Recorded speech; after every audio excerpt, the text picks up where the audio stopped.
The preservation of and increased access to the 92nd Street Y Humanities Audio Archives is generously funded by the National Endowment for the Humanities. Good evening. My name is Laura Kaminsky.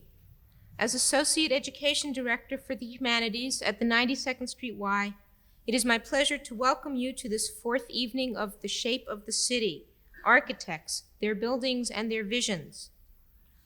I would like to take a moment of your time to inform you that the National Endowment for the Humanities has awarded the Y a $500,000 challenge grant to establish a Humanities Endowment Fund to enrich general humanities and Jewish content programming at the Y.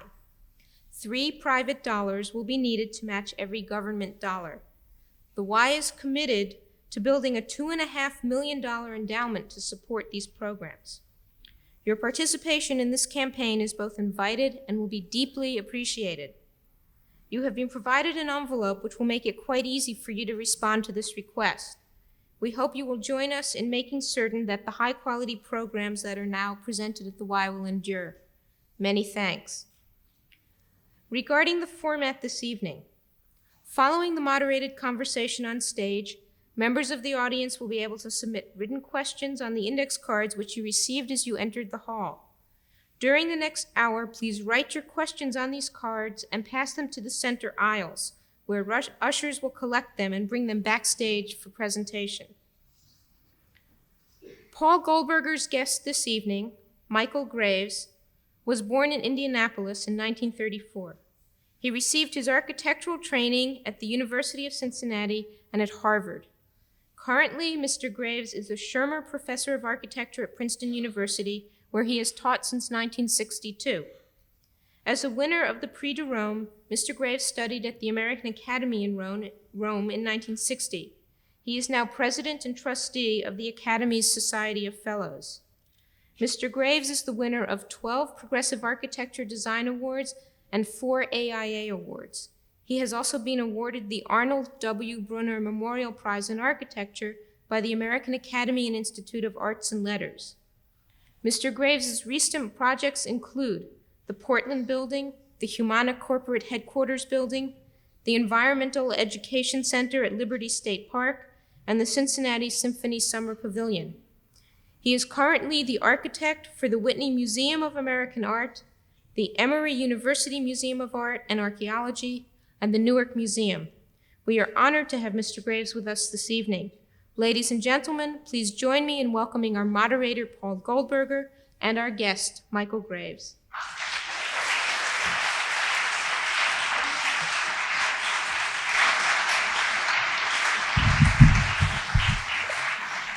Thank you very much. I'm glad to join in welcoming Michael Graves to this next to the last evening in this year's series. Before we turn to Michael Graves and the subject at hand, let me just remind all of you that next week is the final evening in this series. Robert Campbell, the architecture critic of the Boston Globe, will be here. The subject will be architecture criticism as opposed to architecture itself, and I suspect that that night I will be asked as many questions as I get to ask, which is fine. We're going to follow the format that we've used many times in the past tonight, and I'm not going to say a word until Michael Graves has a few minutes to show some slides very quickly.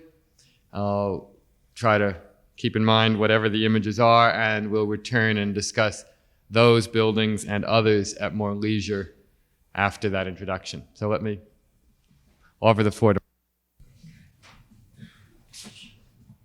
I've been told I'm not to lecture you, so I've only brought 400 slides. I'm sorry you have to pay $3 more tonight. It's like a Baptist meeting more than anything else.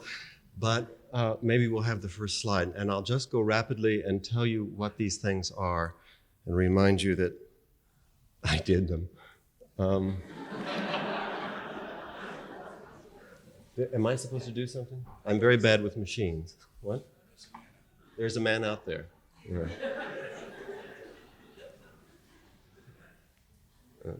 There's a man out of focus out there. All right. I know what this is. You don't. It's getting better. This has been like my career.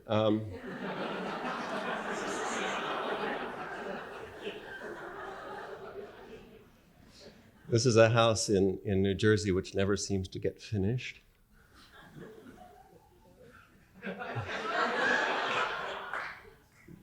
That's a building in Portland that looked like that after Time magazine got finished with it. And that's a showroom here in New York for Sonar, and so is that, but that one's in Chicago. I've done, I think, 8 of them. And that one's in Dallas. And that's an environmental education center dubbed the Frog Museum by Charles Jenks in Liberty State Park in New Jersey, looking out at the Statue of Liberty. It's built on a bog, like most of New Jersey. This one's built in Orange County, and it's a library for the county and for the town of San Juan Capistrano. Actually, the roof is not bad, but it's on the soffit here in the stage, so you don't get to see it. Maybe the slides could be a little smaller because after a while this is going to be bothersome. This is a, oh good. Can we go back one? Oh sure. What? Now you get all the off-the-rack fountain here, but you don't get all the top. But I can tell you it's wonderful. And I'm assured, since it is in Orange County, that soon the wisteria and the bougainvillea will be growing across those two slender armatures across the top of the pergola. This is the Humana corporate headquarters in Louisville, Kentucky, currently under construction, looking out at the Ohio River and Indiana. And that's a slide by Helmut Jahn. This is my drawing for the front elevation, which was changed. This was a competition, and the original model and drawings were Casota stone. This one happens to be in the final rendition, which is granite and marble of that pink variety. There it is, nearing completion this February. And just a slight side of the back there where you see a continuous column up the back side, which is a series of sun porches. This is a summer pavilion for the Cincinnati Symphony, finished this summer. And above each of the columns there, in those armatures standing as columns supporting the roof, there will be a musical muse done by Ted Schmidt, which will look like this in grisaille, flat, porcelain enamel. Finally, I'm modern. Here is a building for a competition, another competition, Ohio State University's Arts Center. A little building for West Virginia University for their alumni house, early sketch. This is most about a fireplace. A spec house in Houston. It's true. And it will cost $1 million. And here are 2 spec houses. Those are garages on either side of a common door, and then they each have a rotunda there behind.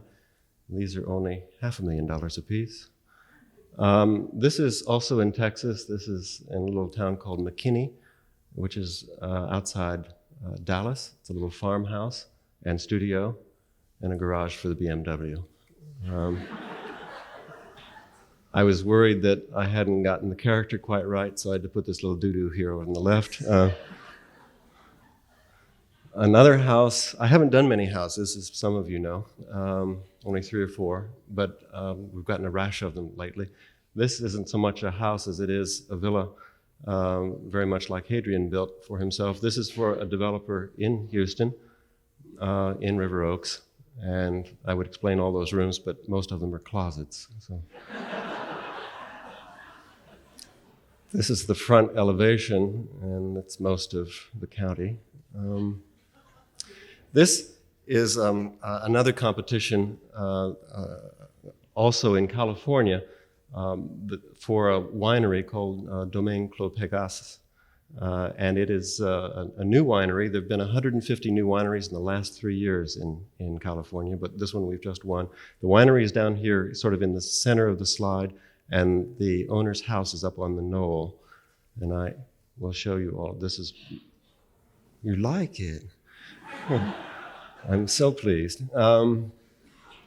This is the facade from the highway, and then there's a kind of winding path up to his house on top. And he has a collection of surrealist sculpture that will stand in the garden. And we also collaborate in this one with Ted Schmidt, which is a requirement to collaborate with an artist. But in the rotunda, which is wine tasting here on the left for all of us that go just to drink some wine, there will be a frieze around the top. And then off to the left there, you see a kind of deck, which is a garden for his sculpture, for the client's sculpture, which we're all invited to see. And all the working part, the working court, is out there to the right. His house is here with a winter garden in the center there and a dining garden out to the left. And it really will be built. This is a project for a block and, let's say, a quarter of Stamford, Connecticut, known charmingly as blocks 8 and 9. But this is Washington Boulevard here on the left, Main Street to the bottom. And those of you who know Stamford, and my clients in the audience, so I won't say much more about it, except I'm very anxious to get started. Here it is in 3s and Ds with housing out here at this edge. The rotunda it has architects' offices and lawyers' offices and the like. And then the axis back to the two kind of stubby towers is a galleria to offices in those two towers and a city hall here on the right. This is the facade of the city hall. And the next project is like the Stanford project, only it's a little smaller. In actual building, but larger in site. This one is in North Cambridge, and we're asked to add on to an existing facility, which is up at the top of the slides. You can sort out the houses, and then one by one add to this site office buildings of about 10,000 square feet. The first one is here on the lower left, and it looks like that. And it will be under construction soon.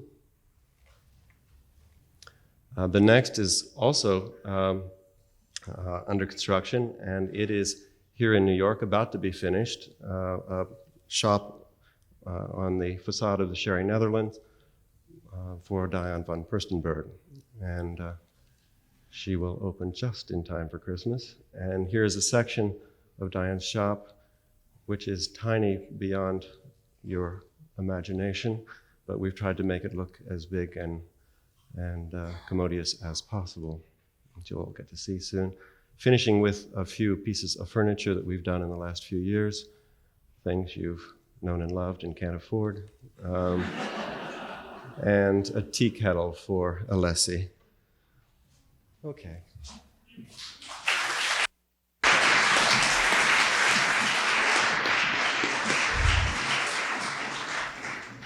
Can anybody afford the tea kettle? Yes, it's a wedding present, actually, for all of us. It's supposed to be under $50. It sounded like a lot of money for a tea kettle, but they said, no, we'll all buy it with relish. So $50? $49.95. Okay. I noticed you didn't show any earlier work. And you're an architect whose work changed fairly dramatically some years ago. I think maybe you're the only born-again architect around, and that you did seem to go through almost an epiphany and make a dramatic change in the nature of your work. Could you say something about that before we talk about specific projects? I mean, what it felt like to get up in the morning and say, finally smart. Or were you born again, or what happened? No, I started practicing in Princeton in 1962, and I don't know whether, Paul, you ask other architects why do all their buildings look alike, but over now 23 years, I don't see anything wrong with making better buildings each time out, or trying to. But what happened, I suppose, was that having been taught at Harvard, and that means having been taught the 7 volumes of Le Corbusier, that was an enormous resource at the beginning, and we were all lucky to have that, I think. Vince Scully always said that we looked at the wrong Le Corbusier. We should have looked at Le Corbusier before 1929 rather than after. But nevertheless, I found in time the language limited for me, and limiting in the sense that for me it got more and more abstract. I, in a sense, couldn't find the door. I couldn't get in to the work as people like yourself, but not specifically you, would say, the work is so abstract, Michael speaking only to himself. And I'm reminded of a wonderful quote from literature that I think was from Wallace Stevens, in fact, said, any work has to be abstract enough to say more than one thing, but any work not figurative enough to get us into it in the first place won't allow us the access to it at all. And so I was really feeling that after the Hanselmann House and after the Benasserf House and the Snyderman House and a few other things, that the palette wasn't wide enough, and the language was too abstract. And so I was trying to walk a rather precarious line between abstraction and something figurative or something accessible, and that's where I am today. So in a sense, you really felt you were not only not speaking in a broad enough way, you were also not really speaking to yourself enough. Right. My good friend Peter Eisenman has criticized me for changing spots by saying that the work is too accessible. In other words, it is too common, and art isn't common in that sense. It isn't for the man on the street. And for me, it's both for the conoscenti on one hand, right, and the man on the street on the other, and most of us in the gray zone in between, by and large, for that middle group. My sense is that it really, in fact, is, while it is accessible in the sense of being relatively easy, and the door is the door, and the windows are the windows, and in that sense, there's no hidden agenda there. You're certainly not doing literal classicism in any way. I see an awful lot of your own modernist and cubist sensibility still there, certainly in the creation of the composition that makes up the facade of Humana or Portland or something like that, or the Plotchek House. Is that a fair thing to say? Sure. All right. Paul had told me before that there were good interviews and bad interviews, and very few people have just said yes or no or sure. Okay. Yeah. I'll just wait until the answer was supposed to be finished, and then I'll have another question. Okay. We, all of us, whether one had done a cubist or purist kind of architecture in the beginning or not, we are all the children of Picasso one way or another, and even colleagues that we know and we could name whose work does not look cubist in any sense, or never practiced that kind of collage in their work. One sees an underlying awareness of the day, the moment, the zeitgeist, sure, all of that in that work. On the other hand, I'm not sure I would call Alan Greenberg a child of Picasso. Nope. Would you? Let's leave out the ends, the extremes. Yeah. I think I'm responding to what Peter Eisenman said by citing somebody like Greenberg No, I in would be thinking of comparison some- with your work. Yeah. I would be thinking of somebody like either Stern or even Venturi, maybe even Right. Charles Moore, who one wouldn't normally think of as being a part of that world. Right. Right. Good. What is your sense at this point of the Portland building, which is the unidentified object that was shown on the screen in a curious reference to Time magazine, which you're welcome to explain more fully? We always like to talk about journalism here. That's a building that was controversial before it was built, remained so, and was surely more talked about than anything, I think, in this country until AT&T blessedly gave it a moment of silence. How does it look to you looking back at it now, 2 or 3 years after its completion? How does it look to me? Yeah. What? It really does look as good as ever. You see, I like the building very much. And it always, I suppose, needs some explaining because the hype around it was so great, and the noise that was created by the local architects, the local press, and the national press about the building was much beyond what it could withstand, in the sense that this was a design-build competition, meaning that the architect and a builder went in together to form a team and produce a building for a given amount of money with no change orders. In other words, with the building. Weren't the overall proportions pretty set too? Very much set, in that there was a specification written by the city. Not only, but the program was written by the city, but there were also kind of hidden specifications. For instance, what the structure of the ground would support economically. In other words, the center, this is all very boring, but the center of the site was more sound than the periphery. Therefore, our building steps in. It seems to many critics like a kind of deco stepping in. Actually, it made the building much cheaper to make the core smaller than the whole site would allow. The building had to cost $51 a square foot to get built. And while I'm criticized even by friends for not making a building that had rio chiaroscuro, had depth, and columns were columns, and so on, standing there in 3 dimensions, there was no way to do that in this building. It had to be a skin building. One could also ask, why then didn't you make a glass reflective building? We stand next to 2 neoclassical buildings on that site. One is the City Hall proper. We make a kind of City Hall annex. And the other is the County Courthouse, built in 1920. Also a neoclassical building, not very good, but the City Hall is. Across the street and down the street are lots of buildings by Skidmore and Merrill and other people that are all reflective glass, lots of sides to them, and curious shapes, and no ground planes, and no doors, and no tops, and so on. And quite frankly, I didn't, that's not what I do and not what I'm about. And I've said before, if I had to do that, I'd rather practice law. But Let's not get too crazy now. and I hate lawyers.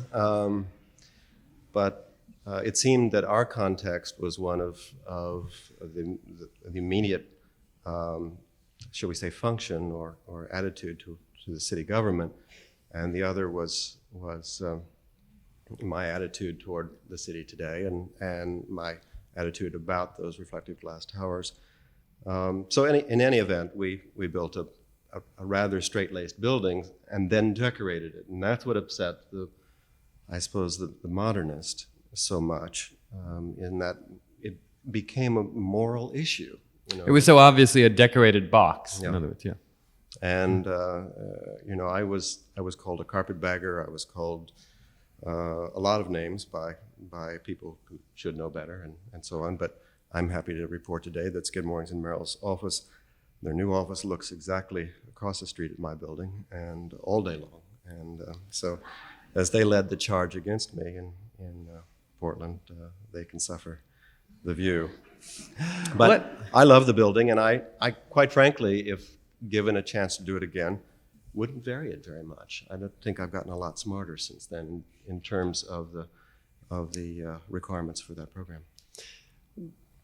Actually, the one detail that I've always disliked about the building is probably the most modernist one, which is the use of reflective glass, which always seemed to me to be slightly garish in a way that didn't fit the other kinds of the more classicizing kinds of garishness of the rest of the building. Why did you do that rather than just a plain old glass?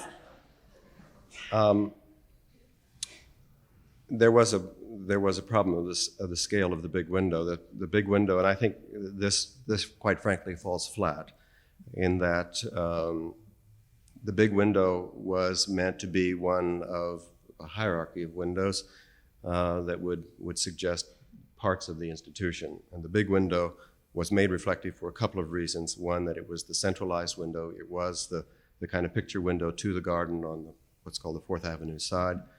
And I wanted to, in a sense, be contextual, and I probably went overboard here, but not only with the neoclassical buildings adjacent to our building, but also with all of those reflective glass boxes, say that that's part of modern office language, and to bring it in, but use it in a way that makes it somehow symbolic on its own terms, reflecting, and this is the part that falls flat, the kind of interests of the constituency, as one stands there and sees one's reflection in that big window with the mullions blown up or used at a giant order. Right. But in that sense, then aren't you really saying you cannot be like these reflective glass buildings and yet want to be on another level at the same time, which is... Well, I thought I could. Yeah. I mean, I thought I could use the material in a way they hadn't ever thought of using it, and it's like using slang, and doing it in a way Right. with emphasis and turning the rheostat up a bit that had never occurred to them. Right.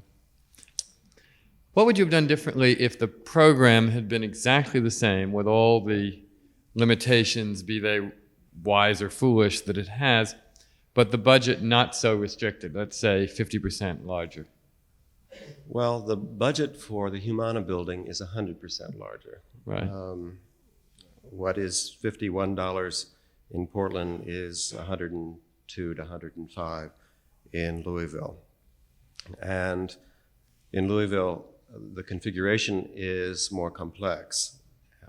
For, again, site reasons, I thought, since I had a building on one side, which is, again, reflective black glass, which is a misnomer, but 40 stories on one side and 5 stories on the other, I had to play a kind of leapfrog game between the two. So the building actually does have the kind of depth and three-dimensional interest that I suppose a lot of people had wanted in Portland, but we simply weren't able to afford.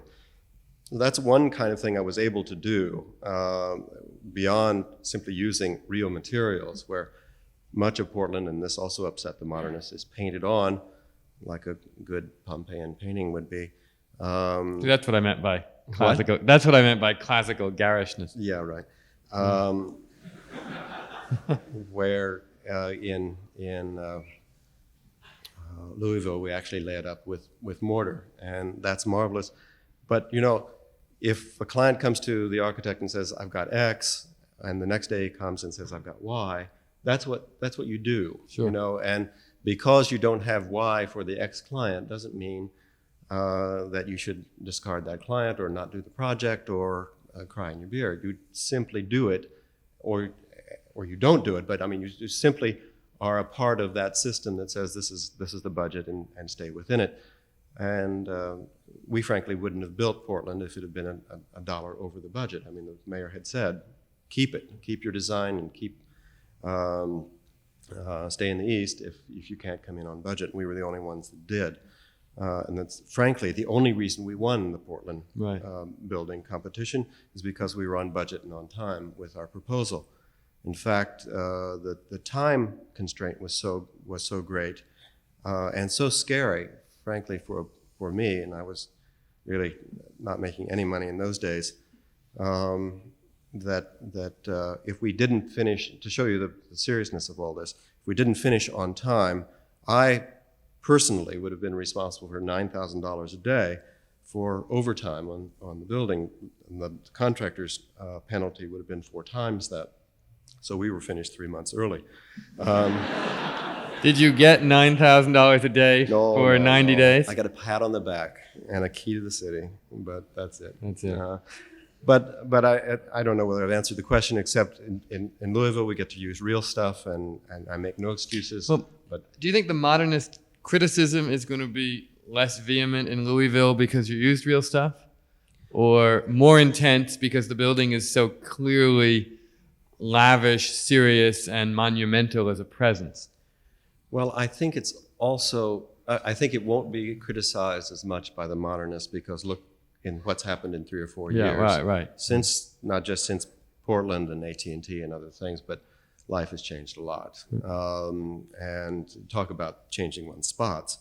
Look at the big guys now. I mean, it's really frightening what they're doing. But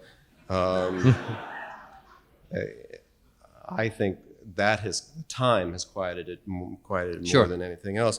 Wolfgang Eckart, on the other hand, will not be quiet. We know that going in. The building will be immoral and wasteful, and I don't know what he'll. But Wolfgang Eckart and the viewpoint he represents is increasingly, I think, not so much a mainstream view as a far right criticism or left or whatever. I mean, I guess terms like that mean very little in architecture, but I mean, it seems to me as though one of the things the last few years have done is make you, heaven help us, into a mainstream architect. I mean, it's sort of the last thing in the world I think you would have ever expected to find yourself being. And by that I don't mean mainstream in the sense of having every boring commercial job in the world, but just aesthetically not being at an extreme point. Yeah. Another long answer, okay. Pays the bills. Just like doing shopping bags for Bloomingdale's pays the bills? Oh no, that was a lot of fun and paid very little. I just wanted to see if I could do it. And you did? I thought I did. How long did you're the only architect they've ever asked to do something like that, isn't Probably. it? I don't know whether they'll ask another, but I hope they ask me again. Okay. You've done a lot of museum work lately. You're doing the Whitney. You've done a scheme for the Newark Museum, I think, and one for Vassar, right? And Emory. Emory in Atlanta as well? Almost finished. Okay. So that's actually the first one to be built of this group. Of that group, yeah. We did one 20 years ago in Union County, New Jersey, which nobody knows about. Should we know about it? Tell us all about it and why we should know about it then. First job. Bad novel. Let's go on. It's not a secret. It's in the monograph. Okay. Disguised pictures. What's it identified as a small single-family house for a curious for a client with an art collection? Something like that. Okay. Can you say something about the Whitney? I know the job is not, the design is not fully public, but can you say? I mean, it seems to me as though to be up against that Breuer building must be the most difficult of all possible challenges. I've always thought that the real thing they should have done was commission somebody to do a classical colonnade for half the block and then start spreading the rumor that it used to be a full block long until that terrible man Marcel Breuer tore down half of it and built his building. What kind of response, and be as specific as you feel you can be, have you made to that tough site? It's been a rumor for a couple of years that Paul's already written his review of this building without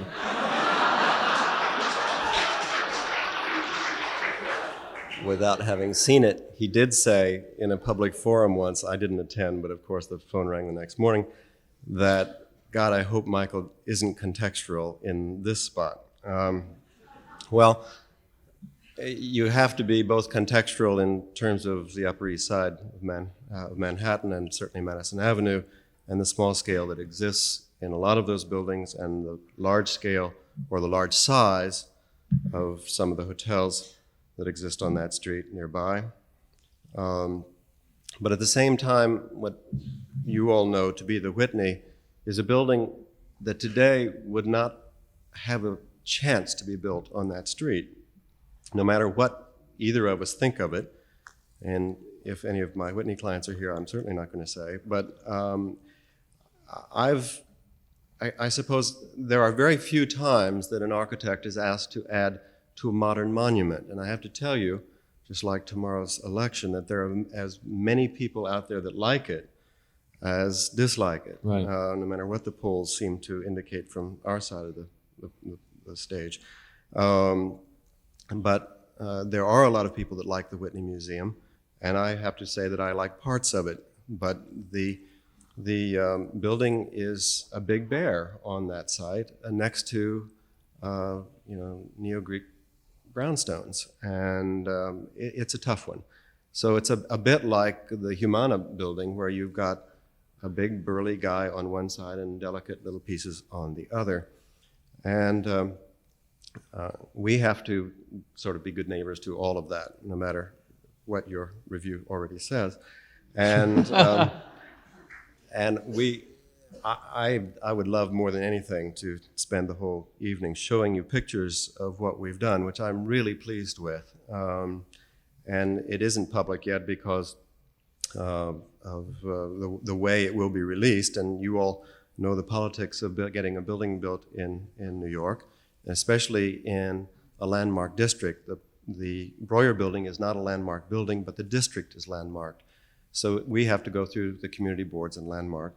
And once we go to landmarks, the building will be public. I mean, we'll tell you a week early that we're going to landmarks, and you'll be there, or we hope you'll be there, and we hope you'll love it, and you'll write something about it. And that won't help us through landmarks, however, at all. It might, as far as I know, depending on what they're thinking of you these days, that might hinder. But whether one has that power or not, I don't know. But nevertheless, when we do go to landmarks, the building will be public. The trustees have decided how to raise the money and where to find the money within their own body. And when they have raised X number of dollars within the trustees of the Whitney, then they will take that campaign public and let all of us contribute to my building. And just like tonight, $3 a piece, we'll have the building built in no time. One thing that I should say to you to prepare you for the building in one way is that the original Breuer building is about 80,000 square feet. Our program is 130,000 square feet. A Breuer building takes half the site. So it doesn't take much of a mathematician to figure out that our building has to be in some way bigger than Breuer's. However, there was a scheme done by a British architect a number of years ago as a kind of commercial venture, very much like the Museum of Modern Art has built. In other words, a tower next to Breuer's building. That's not what we're doing at all. This is not for offices, and it's not for housing. It is only for the Whitney Museum. So we're building 130,000 square feet. But you will obviously have to go higher. We will have to no go other way. higher one way or the other. And that's, I suppose, the trick of it, how to do that so that it's compatible with both our building and Breuer's building. Because suddenly, if you imagine, if you will, Breuer's building and our building, these two kind of lumps sitting there on a 200-foot block, and I say lumps because it's a necessary setback at the height of Breuer's building, what will happen above that? And that becomes a third piece of the composition. So you can all design it in your minds now, but now that I've said that, you can imagine what it might be. Maybe we could have a competition to see who can come closest to your scheme when it's all You've already. got your 3x5 cards. That's right. No questions tonight, just designs, please. Let me ask you this: if you were sitting in this chair and you were confronted with the Breuer building and the rest of the street, and Breuer's building is in a gray granite as dark as your suit or mine, what would you do in terms of the color of the addition, our building? Would you make another black building, or would you do something else? I think that's probably why I got the commission and Richard Meyer didn't, but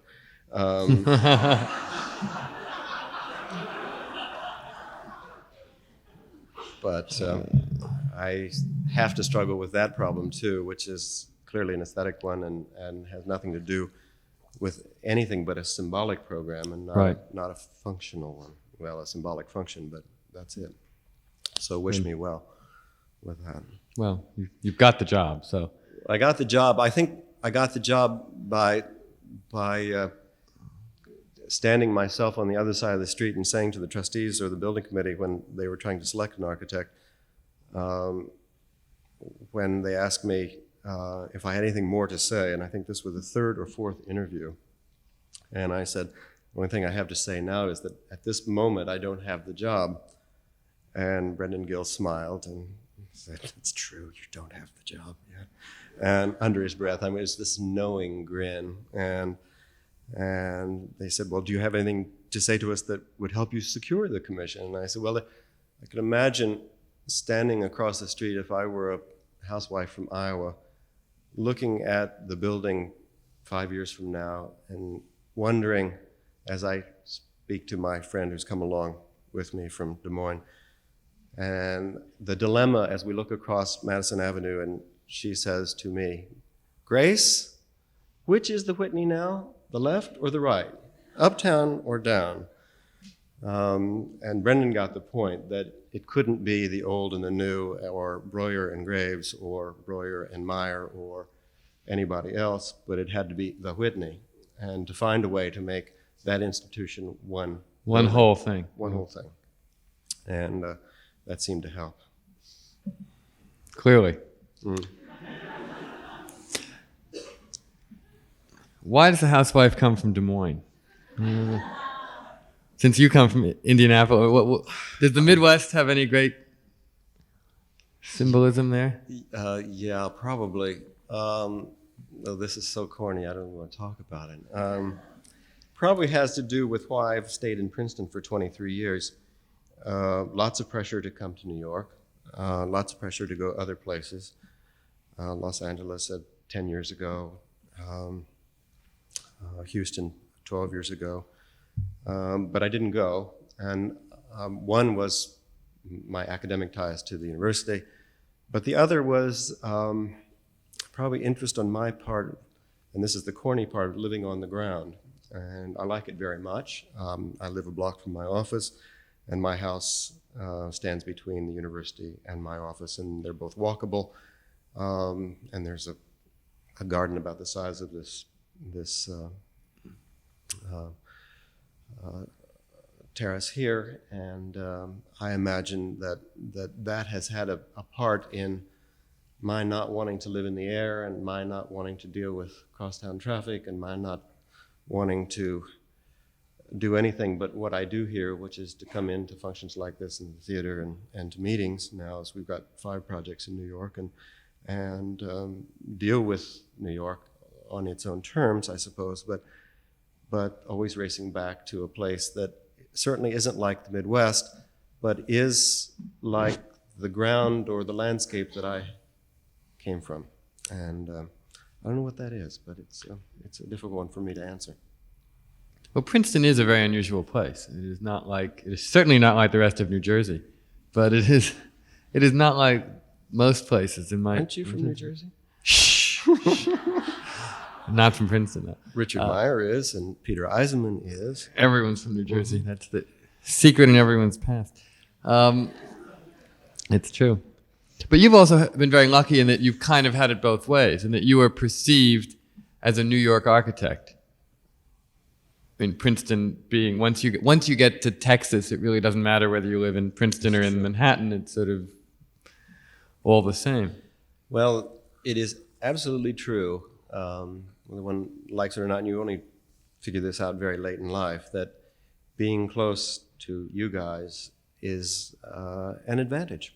And I didn't figure it out until about a year ago, because I was certainly willing to go off to Houston or to Los Angeles or wherever. But then finally it was the university, and it was finally, the roots that one had, and really the contribution that one thought, that I thought I'd made at the university and the school that we were trying to make, that kept me here. And I say here, which is the same. Well, that's what I mean. I mean, essentially it is the same thing. I mean, you just choose to have a backyard. You could have been, I suppose, Michael Graves of Queens instead of Princeton. It would have been not so very different, right? What are the other jobs you have in New York right now besides the Whitney? We have I think this is secret actually, but I'll say because I'm very happy with it. I want you all to know. We're doing a building for Sotheby's, which is above Sotheby's, another 4 stories of office building. On the present building at 72nd and York. Right. And then another 10 stories of housing on top of that. And we're probably going to do a little apartment block on Madison Avenue, which is a secret, only because there isn't a signed contract yet, but I think it's probably in the bag. Diane von Furstenberg's shop, Right. and a new house for Flora Biddle and Sydney Biddle. She is the president of the trustees Right. of the Whitney. Actually, there's been a lot of Whitney spin-offs. Just building buildings for a lot of trustees. Yeah. Is that house going to be in New York? The Biddle Yeah, house? yeah, it's almost finished. It's a townhouse then? Yeah, on 66th Street. Oh. Just an interior or a new facade too? It's interior. Right. Good. But I never make the distinction, you see. Somebody once said, how many buildings have you built? And I said, 25 or something like that. And they said, no, no, no. How many real buildings have you built? And I said, what do you mean? And they said, you know, buildings out there by themselves in the rain.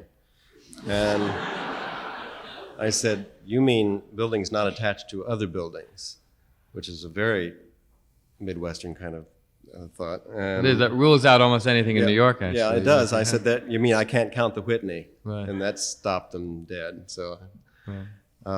so not many out there in the rain by themselves, but it's a house nevertheless. But nothing in it, nothing you've done will get rained on, because I mean, it's behind the existing facade. One did. Okay. Okay. Early on. Let's talk for a second about the jobs that we're not allowed to talk about. In the same way that you talked at some basic parameters of the Whitney job, is there a way that you would do a residential or commercial tower in Manhattan that's different, say, from that same job, and should you get such a job in Boston or Houston or Washington or whatever, besides the obvious site constraints? I mean, your work is, again, I'm speaking as someone who hasn't yet seen the Whitney, sensitive to a significant degree to context, but also very, perhaps more Gravesian than literally contextual. Is there something about Manhattan that would yield a somewhat different tower? Or maybe I can invert the question and say, would you build a building that looked like Humana in New York with the right client and the right site, or would it be different? One thing that I've liked about Humana in terms of a general sense and not a specific sense, a general sense in terms of in the urban context generally, and not specifically regional in any sense, in that, and by specific I mean that the Humana building has a splendid view of the Ohio River. And in fact, the point of the site and the point of selection of the site is a block from the Ohio, and there is nothing between the building except the site of the debate, which was a low building, and the river. So everybody in that building sees the Ohio, and that big porch is to get them up there and to see up and down the river and across to Indiana, which is a splendid state. But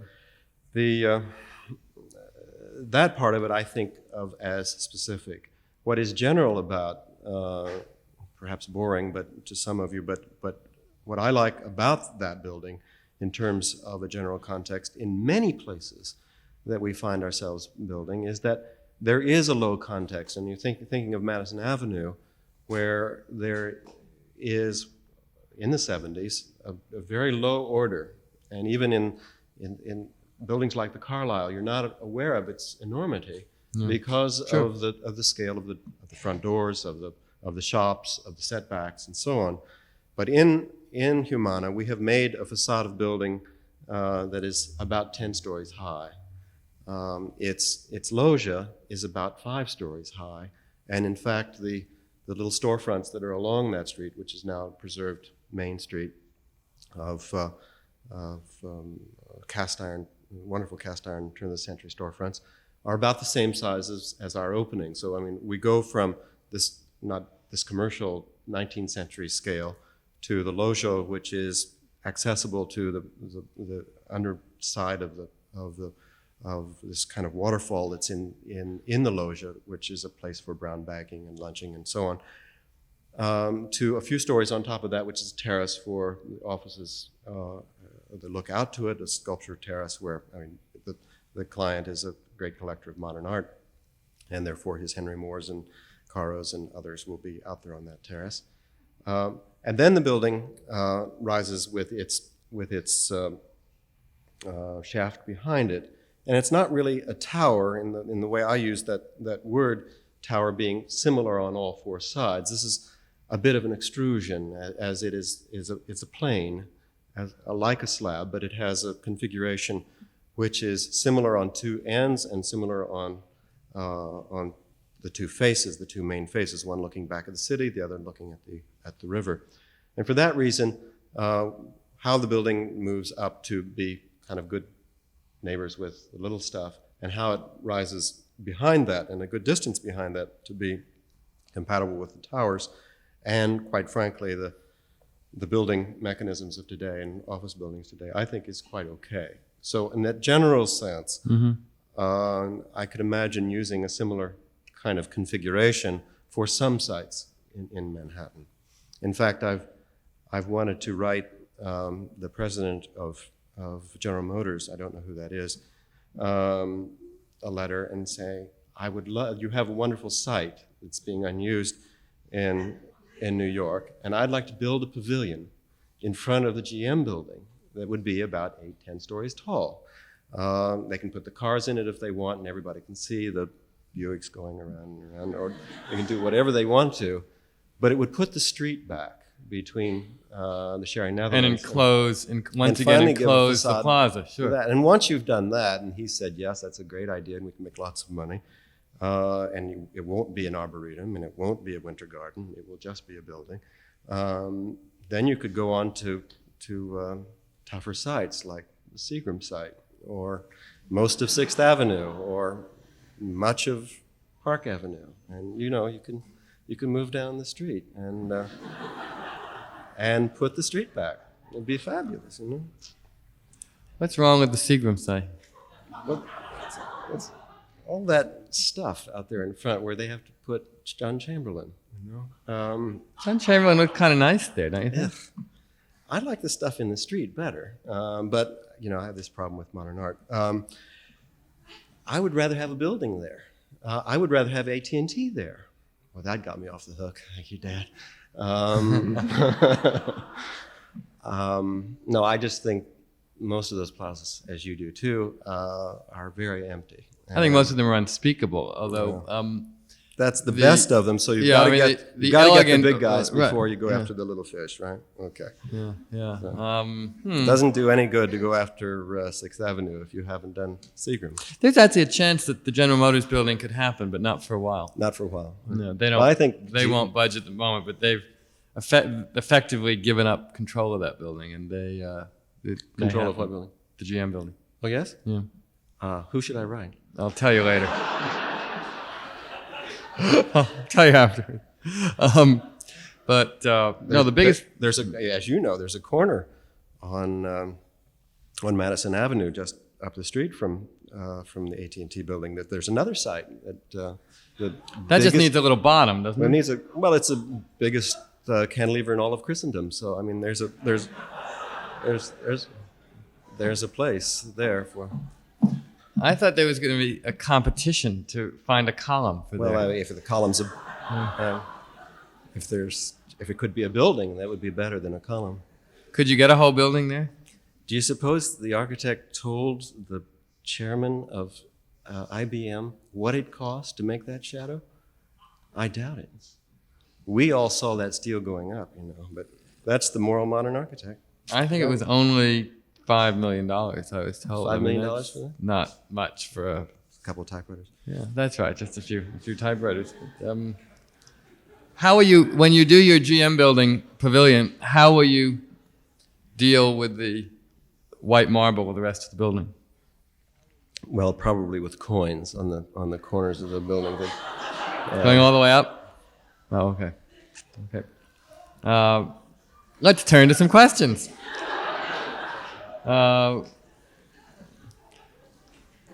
Did you enter the Times Square competition? And what do you think of the proposed Times Square development? Oh, you know, Philip is my father, and I've gotten most Indeed? of my well, it's a trick, but he Godfather. He's been responsible for a lot of things, and in my life, all of them good. So one is very careful. Did I enter the competition? No. I don't enter open competitions anymore. Is that simply because you have enough work to not need to? No, I just think it's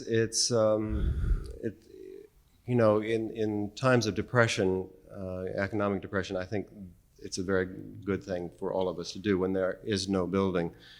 But I think if you know, an invited competition, a closed competition, I don't care who they invite and who they pay to do the competition. If you're going to do it seriously, then and you're going to take time from other projects, then you've got to be compensated for it. Right. Okay. Let me offer you two questions that are somewhat related, so I'll read them both. The Portland building has a terrific look, but I've read that its occupants find the space uncomfortable on the interior. Can you comment on the interior space? Was the final design also a result of the limited budget? And related to that, not once have you mentioned the users of the Portland building. Are they better off than those in SOM's glass towers? Users. I think that's such a derogatory name, you know, for all of us. I'd hate to be called a user. I could be very corny and say participant or part of the culture or part of the society, but user is a part of jargon today that is really unspeakable. I don't think they are much better off, quite frankly, and I tell you why. One reason is I didn't do the interiors of the Portland building. We had to, in our competition, do a scheme for every office, for every bureaucrat in Portland that would be housed in that building, and everyone was apportioned space and so on. But that commission was separated, and we knew this going in, that we could be, or any architect participating in the Portland competition could be denied the interiors, and we were, as they went to a local architect who was more physically accessible to them, that if they wanted to make a change tomorrow in something he did today, they could call him up and he could get over there and describe what they should do. And that's exactly what they did. So that part I'm not responsible for. What I suppose am a party to, not wholly responsible for, but a part of the problem, is that there is a distance in any office building from what the developer or the architect will call the core, which is the stupid elevators, and all the mechanical services that travel up and down that shaft, and generally in the center of the building if it's economically placed, and what the client or the developer often calls the glass line. I got them to change the nomenclature to the building line, not the glass line, because I didn't want to prejudice what I would do. I just thought it was the facade. But they called it the core de glace, they call it, because it's already part of jargon. And when that distance is something on the order of 70 to 80 feet, you can't get light to the folks back there at the core. And the only place you can get light is out at the periphery. So what I did in my scheme was to put all the kind of honchos around the core in big offices, and the worker bees out at the edge near the glass, to give those guys in what they call open office systems, which are just awful. You can't have an argument with your wife about what kind of bread you should bring home or anything on the phone because you have no privacy, as you know. But the big guys got walls and the little guys got open office systems. But that did let more light back another 5 or 10 feet. But I suspect that the same architects all over the country are making office interiors as dreadful as they are in Portland for all of those glass towers that SOM is in and have done and that I have done. And I have to tell you that I didn't do the interiors except the public spaces in Humana either. Why is that? Same reason. First of all, Humana builds and is building or manages and builds 120 hospitals. Therefore, they have an architectural staff. And therefore, the same kind of principle that their people that plan their interiors for their hospitals will also plan the interiors for the Humana building, except for the lobbies and the executive office floors, which I am responsible for, and a floor at the top, which we're sort of half responsible for. So what's good enough for the workers is not good enough for the boss. He's a good boss, and the interiors, I suppose, are not that bad. I would have loved to have done them. I want to crack at it because I think a lot can happen there, and I think one can make life better in that great distance by a little invention, and I'd like a chance to do it. I haven't done it yet. Do you think there's any chance that will lead to some more conventional work for Humana, to doing a hospital? What do you mean? Oh, do I do a hospital? Yeah. I don't think so. We're on very good terms with them, but their hospitals, quite frankly, are not like their corporate office building. So, I mean, a lot of them, they buy old hospitals and renovate them. They do build some new ones, but one of their policies is to hire local architects in the communities where they insert their new hospitals, and I think that's a good one. Mm-hmm. Good. Yes. I would like to say, however, I'd love to do a hospital. And I may get to do one if I'd lobby hard and long with them. I think I could get to do one. They've talked about it. We've talked about it. But it isn't their first priority to have me do a hospital because I think it would raise or change the stakes for them, and I'm not sure they want to do that. I mean, it would certainly put you in some ways in a tougher position even than in Portland to deliver design within certain constraints. Well, there are two building types in America that don't get done by architects, and that's, of course, hospitals, and the other's churches and synagogues, and that's too bad. Most schools, housing, and offices might also be said, but you're right. You're right. Virtually never are hospitals and churches done by good architects. It's beginning to change, I think, with hospitals, but not really yet, I think, in an encouraging way. I mean, when Skidmore did Mount Sinai, it probably put the business of good architects doing hospitals back by 10 years. So I hope I die at home.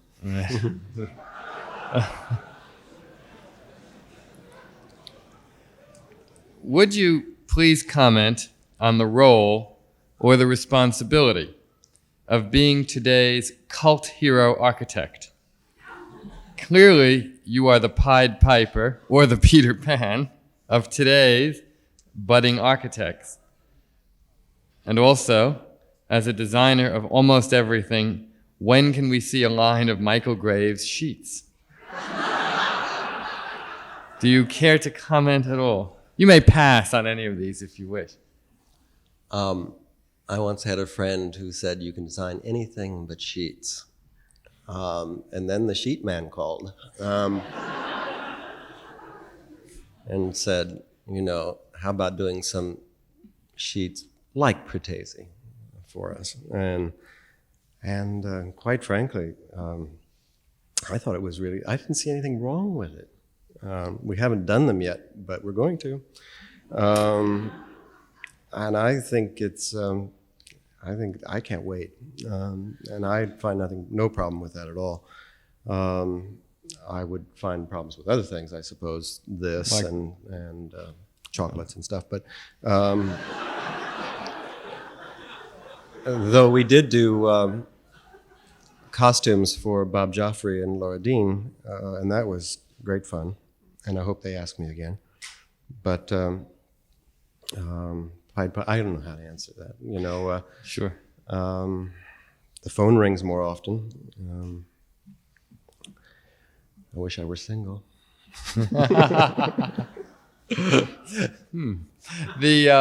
Actually, the fabrics you did for Sun Art would not make bad sheets at all, would they? No, we're using them in Diane's shop for a kind of tent room to make you think that it's bigger than it is. So it's supposed to be porous and ephemeral and all of that.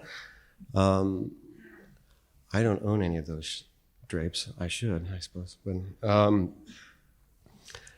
I think they'd be all right. Okay. Here's a question that goes back to events of 3 weeks ago on this very celebrated stage. Robert Venturi said postmodernism is nothing but media hype. How do you define postmodernism? Oh, God. I don't know. It includes everything. It seems to include a lot, but it isn't that, I suppose. On a serious kind of way to answer that, I suppose it's modern architecture with a consciousness of architectural language, because I think that postmodernism probably, or whatever a lot of people are doing today, and it's probably too early to name it, has to include our recent past and what we've done there, and both as a positive and negative critical evaluation of our recent past. But, if you think of the abstractions of modernism, and you think of the abstractions of some literature and the abstractions of some music, and certainly in painting and sculpture, you think about, in a sense, the inversion of the language as we've known it, and essentially turning the composition on its head, and then trying to speak. And it's really very difficult because our language as architects is really based in not just access to it, but analogies that make it familiar to us and allow us into its literature, its culture, its history. Because we've all been there before. We've been to the threshold before. We've passed from out to in and here to there and hot to cold and, even, I suppose, sacred to profane. But we have, in a sense, in the modern movement, in the extreme ideas of the modern movement, and certainly commercial modernism, lost that sense of thresholding, that sense of the door, the sense of the elements that allow us to understand the language of a building or even a room. As the walls are torn down to make glass, out is brought in is taken out. The door is sliding. I'm not allowed to use my body any longer. The door is glass, the window is glass, the door goes to the ground as glass, and to the soffit or to the ceiling as glass, and so does the window. They are indistinguishable from each other. They're like you're trying to write without nouns or verbs. I mean, it is incredible what has in fact happened within that inversion of a language, or the abandonment of the language. And I suppose I'm not so glib to say there is no such thing as postmodernism, no matter who named it or what it has become.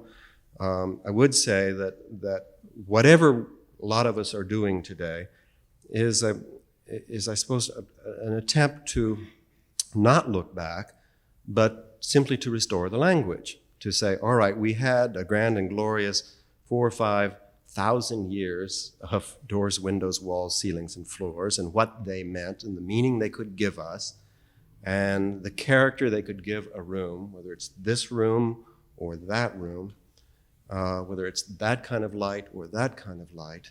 But it all has to do with character and the way we assume a room should be and the way it in fact is and what it does to us and so on. That Johnny One Note in the terms of the modern movement finally gave us. It didn't start out that way, and its intentions were wonderful, both political and economic and sociologically as well. Sure. Sociologically, the technical interests that it had.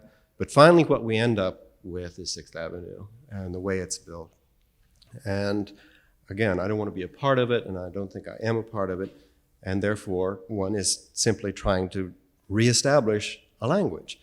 And of course the criticism is that that's looking back, and I'm not modern, or we are not modern, and it's anything but that. I don't think you hear that criticism anymore, really, do you? I mean, very little you do. Oh, yeah. Less than 5 years ago, though. Oh, a lot less than 5 years ago. Yeah. We're talking also, aren't we, about conventions, about accepting the notion that there should be conventions, and conventions are not conventional, as it were. I mean, conventions are not excessively timid. I don't think the layman really understands how dramatically the language was changed. I mean, the difference between a poet at the turn of the century and a poet today is one that would still, by and large, still use the same words and scramble them differently and say essentially different things by that composition. We don't even have the words. We don't have the simple stuff that I think architecture is made out of. And that's where finally the rub comes, where the modernist will say, that's not what architecture is. Architecture isn't doors and windows and floors and ceilings and walls. It's the spirit of the age, it's space, it's the confirmation of space, it's emotion, it's feeling, it's structure, and there's suddenly you're not talking to somebody that you can even enter into any kind of debate with. It's all a ghost out there. And if I have doors and windows, walls, ceilings, floors, I have my syntax, and then it's up to me as the architect to give the enclosures made by those elements, those very simple elements, the character that then you can criticize. And that's where it finally stands for me.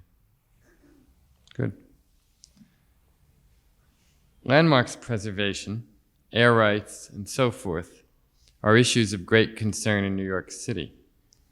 How would you approach, if at all, the design of an addition to, let's say, St. Bart's or the New York Historical Society?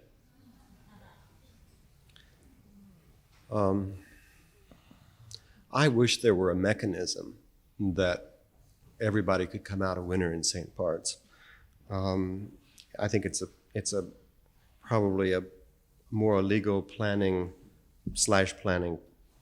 debate than it is an architectural one, in the sense that I wish somebody would sell or give St. Bart's something somewhere that they could build on and make an income, and where they wouldn't have that frightful argument where nobody can be a winner there. So obviously you don't build on that side, but that's not the end. I mean, that poor little building or two little buildings sitting on that side amongst those humongous things that are around it. I mean, why didn't they stop those? Why did they tear down the street to that extent and save St. Bart's? I mean, it really looks like a cavity now. I mean, it looks like a sore in the sense of all this big brassy stuff around it. Everybody's beating a drum around it. And we see this little building that, I mean, the diocese says, why can't we do the same thing? We'll save the church and build over the rectory, or destroy the rectory. We just want a few bucks. And we're going to do good with it. And that's the moral dilemma as well. But somewhere else in the city, or in New Jersey or Connecticut, there's a site that probably needs to be given away because somebody wants to do good, and they need a write-off, or they need something. I'm probably not very smart in all of this, but there ought to be a way out of it, which would finally satisfy the situation. But no architect should ever touch that site, obviously. I mean, there's no way that you're going to build there. So you turn it down, obviously. You can't there say, all right, go to the best architect you can find, Venturi, Meyer, Johnson, whomever you want to name, and say, now we've got the best architect that we can supply, the community boards and the landmarks. Now let us do it. That won't work either, obviously, because the composition's complete. I mean, it's complete. It's been completed. It's been overdone by the stuff around it, so it's a moot point. You can't say, as one of those architects finally selected or asked to do it, I might as well do it because if X gets it, big commercial firm down the street gets it, It'll be they're worse. going to do a terrible job.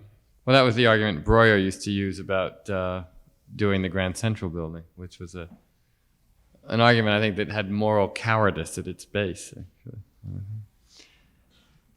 Let's go on. You could probably use that argument in Atlantic City, some other places, but you can't use it at St. Bart's.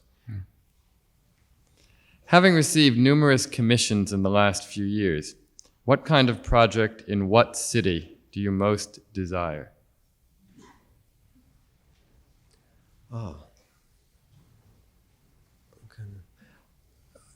I wouldn't mind the GM commission. It's not a very big one, but it would have an enormous impact.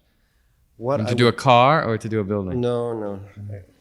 I was asked to do a car once. You were asked to do a car? You had to move to Torino for 6 months. I thought it was too much. I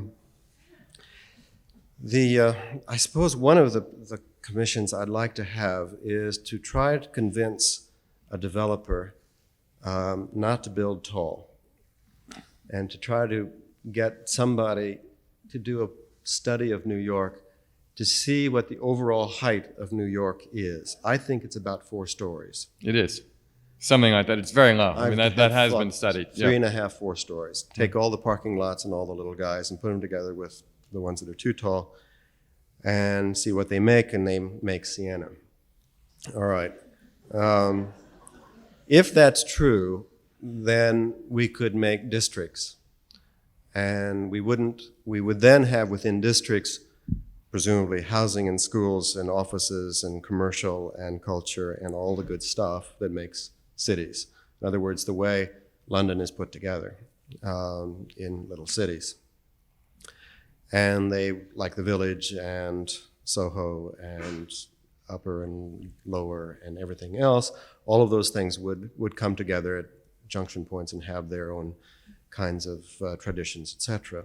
But what it would do, I think, urbanistically, is that one could, and this is not going to happen obviously, but one could finally get from one side to the other side of your neighborhood and do it all like I can in Princeton, more or less.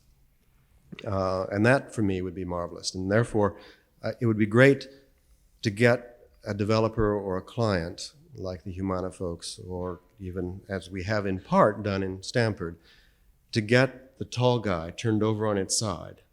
And if you just say, I'm going to build Versailles, instead of 6th Avenue, you go a long way to showing people what gardens and buildings can do for each other in a kind of reciprocal kind of composition, and what it might do for the city. I don't want to turn the city into a garden city at all, but you would have squares and streets, and you'd have those tall office buildings over on your side, and then I'd never get the question, what about the worker bees? What about the users? Because they'd all be 4 or 5 floors from the street. And I just am very bored with the idea that the land is worth too much. The land is only worth too much in Midtown and downtown, but there are a lot of other parts to this town and to all other parts of this country. Sure there are, but don't we in effect have what you're saying already in Queens and Brooklyn? Why not? Well, and there is no there. I mean, it just, it doesn't work. I don't know. I'm not sure I agree with you, actually. I think, again, you have to tackle this place first. Yeah. You got to make the demonstration here. And how great it would be to take an already pretty good neighborhood like the Village and a part of it that is falling apart, like the Far West Village, and do something, take some of those parking lots and make an office building there. Think of, I know just friends of mine, architects who, I do have architects who are friends, but that have moved out of Midtown. They can't afford the rents any longer, and they're successful architects, have moved to Chelsea, have moved to other places. They all have, really. Yeah, Sure. because they can't do it anymore. And so, a different culture is moving into, a foreign culture, quite frankly, is moving into Midtown. And the architect and the lawyers are moving to other places. Well, that's the first wave, and at some point, somebody's going to get very smart and build a really grand building on the ground. And once that happens, and people move there instead of to Darien, we'll have the white middle class then moving back to Chelsea and establishing a school. And until we have the white middle class in this city educating its children here, we're not going to have a city. So we're just not. We're all going to move out to the hinterlands, or we're going to have the upper middle class sending their kids to private schools. And it just isn't going to work out. I still think, in fact, we have something closer to what you're talking about in parts of Brooklyn and Queens already. It may not be visually exactly what you're thinking of, although in certain areas like around Grand Army Plaza, it comes closer than I think you're willing to admit. Probably does. The problem, though, in Manhattan is that land values catch up so quickly with fashion right now that there's no lead time, there's no sort of almost window within which you can come in and develop a major project before it becomes uneconomical to be low. You have about a month and a half in the Bowery. Yeah. I mean, that's about it, exactly. No, I know. And not to gentrify the Bowery, yeah. but it's still available there, Sure. and it needs a demonstration. I mean, Cooper Union owns a large piece of land next to its main building that's now a parking lot, which they intend at some point in the next few years to develop. I think there's an ideal site in which to prove a certain point, and also, given the nature of that institution, to do a good building. Nonetheless, even there, I'd be surprised if they didn't choose to maximize return and make buildings bigger. Well, they have a very good president, and he They means do. well, and I'm All sure right. he'll have commercial of the ground floor. It'll be fabulous. I thought commercial on the ground floor wasn't enough. I thought that's just No, weird. it's not enough. We've got to Really? have the offices on the second floor and housing on top. But Okay. that day will come. Let's go on. A few years ago, the rumor was that you had a facade and a poem for the Whitney Museum. A facade and a And poem? a poem. And if we cannot see the facade, could we hear the poem? Did you have a facade and a poem? No. No poem? No, nothing like it. I hope I have a poetic facade, but no.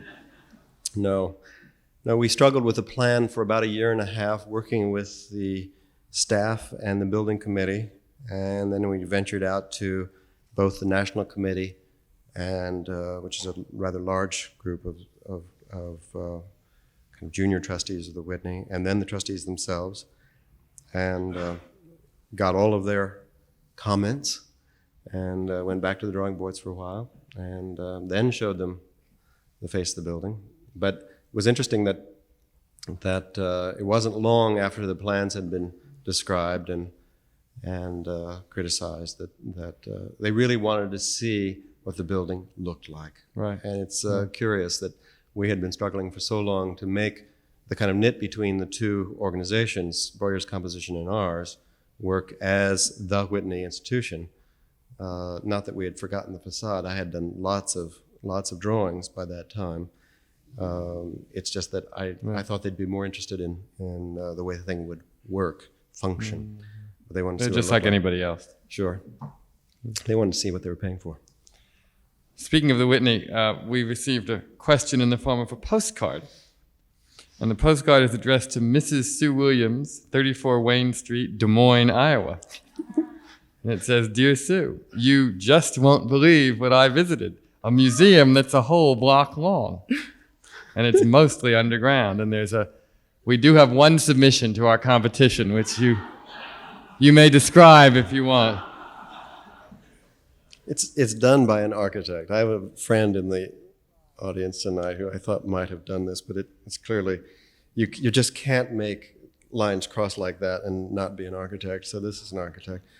It looks to be mostly parking. Well, that will please the Board of I Trustees, think- won't it? I suspect those are galleries for the vast modern art. And on top were lots of trees and a kind of truncated pyramid with a smokestack. It looked like home to me. Okay. It's what you want. You got it. I'm going to save it. Okay. Haven't you designed a project in Fargo, North Dakota? What's the status of the project? That was the Cultural Bridge, right? It was the Cultural Bridge. Another competition, and long, arduous interview competition in a way. The status is that ever since we got the competition, I don't know, 8 years ago, 7, 8 years ago, there haven't been on the two sides of the Red River of the North, which separate North Dakota and Minnesota, Fargo from Moorhead, the same political party in both towns. When we started, there were Democrats on both sides, and we were hired, or they started the competition. Soon after that, there was a referendum whether to vote for culture, which meant our project, or golf courses. And we lost 51-49 on the referendum. So they thought it would stall for 3 years until they had another election. And since that time, they've vacillated back and forth, Republican, Democrat, Democrat, Republican. And I suspect from the moment that a busload of 30 Japanese architects dressed in black suits and Nikons at the ready came to Fargo to photograph the bridge. And they said, no bridge. Did that really happen? It really happened. Well, you know, it was on, I don't know how many covers of Japanese magazines, and they know that we build, overnight, and so they came to Fargo, and there would be no political problem or anything like that. They always build everything they say they're going to do, Absolutely. right? I remember after the Hanselman House was built that I got a letter from a Japanese architect who said he had a client that loved it, and he didn't want to lose the commission, but could I send him the plans at 3/4 scale? True story. 3/4 full size. I don't know why, but I think it had to do with budget. No, there'll be no bridge, I'm sure of it. It's 40 degrees below zero. It's already freezing in Fargo. I don't see any So reason how do to they go play there. golf? with orange balls. Okay. Do with that what you want. What do you think of P. Johnson? I presume we can guess who that is. Peter. P. Johnson's Peter. statement that in Michael Blackwood's film Beyond Utopia, that Michael should stop drawing and start doing architecture. I'm trying. I don't know how old that film is, not too old. But Philip isn't all that up to date, every day. And so, but I have to say that Philip bought the drawings, so he helped us out of a lot of difficult squeezes. But we have a lot of work now, so I think he'd be happy. And he's responsible for a lot of it. Does having more work mean having less drawing now, in fact? No. It means the funny thing happens. People really don't want drawings, projects that are dreams, that are not real. We sold the Fargo drawings to help pay for the competition in the Portland building. That competition cost my office $60,000. If I had lost, I wouldn't be here tonight. But what I did was to pay for my help in producing the design for that competition by selling off all the drawings I'd made up to the Portland building, which was a lot of Fargo and other things, and came out about even. Good. When a client is not completely happy with your work, do you change it? And if so, by how much? I suspect that's an impossible question to answer, but how would you? It's not really. It's a layman's conception of what an architect is and what an architect does. I don't know any architect except Howard Rourke that doesn't change. Everybody changes. I mean, that's what it is. In the scheme for For Stanford, for instance, we worked with our clients, which are the developers, the rich company from Stanford, and we worked with them to the point where we thought we had a scheme that satisfied them, it satisfied us, lots of going back and forth, lots of criticism, lots of banging on the table, not too much, but it seemed at the time, and we got it to the point where we were really on the same side of the fence. Took it to all the political bodies that had to review it in Stanford. They made their comments. Turns out one guy didn't sell his parcel. We'll go back to the drawing boards. And with the comments of the people in the municipal bodies that criticized it and looked at it and had their own take on it, together with the problem that's been created by one parcel not being sold, the scheme will change. It will change enormously. So it costs us time and the client money, but we're going to do it. Of course we're going to do it because we want to build there. But everything is like that. I don't know any project I've ever Although with done. every project, there must surely be a threshold, a point beyond which you feel you're compromising it so much so that the integrity is lost. Yeah, it's never happened that way with me.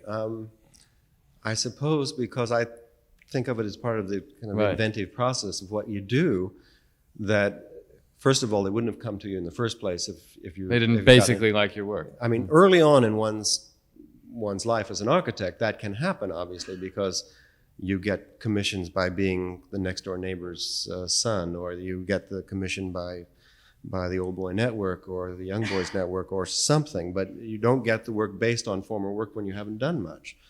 And so you make some schemes and you have a different kind of conversation and you have a lot less force with those people early on.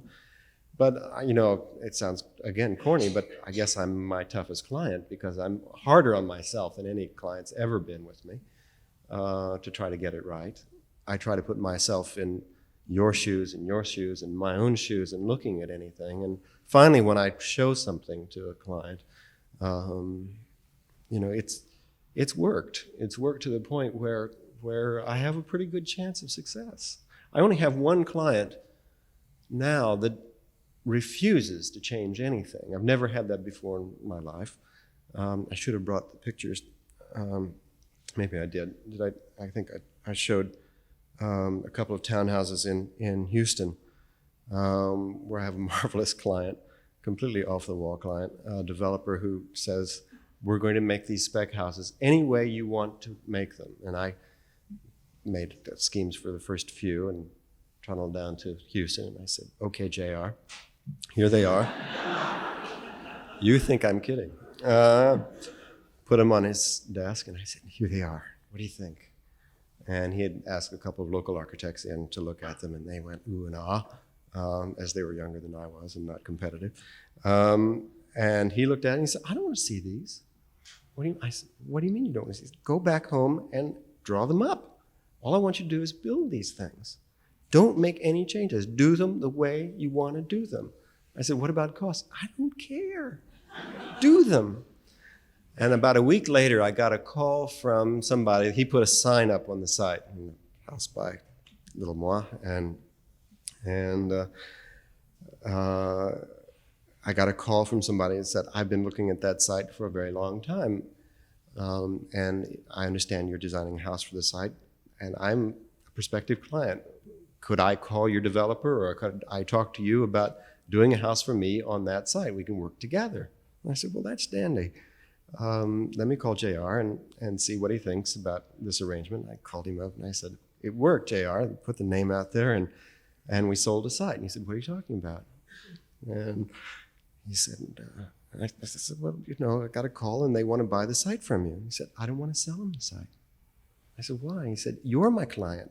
You're building the house. If they want to buy your house, they can. I don't even know how many bedrooms they want. Just do it. So that'll never happen again. Except Those are going up now, those houses? they're in working drawings. But we've gotten another project from the same developer, which is a quarter of Galveston, which was never developed, the east beach of Galveston. It's 2.5 miles long, and And it's $1 billion worth of construction. So he's saying the same thing there, just build it, man. I don't know whether he's for real or not, but we're going to see. That will be the test, it would seem. It should be. So I think we've got an answer for Philip. Okay. Wonderful. Our time is up. Oh, no. You want more? Oh, shit. One more. All right. I mean, I can't say no.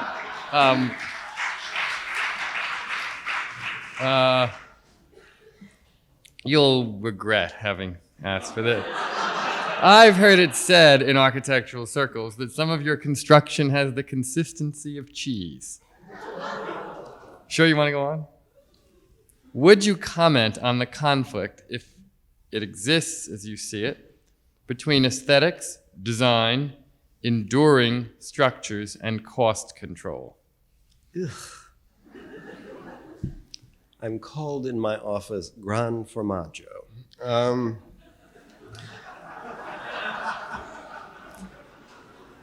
I didn't think till this moment it had anything to do with the buildings. Like Swiss, I've been told that the windows are too small, but God,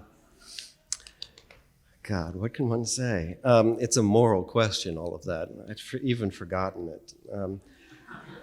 But I'm struck by one word, which is design.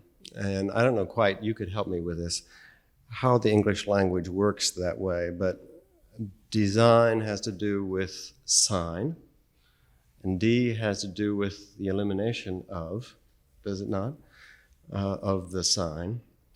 It doesn't have at the same time to do with the composition or the construction of symbol, in other words, putting it back, but architecture does.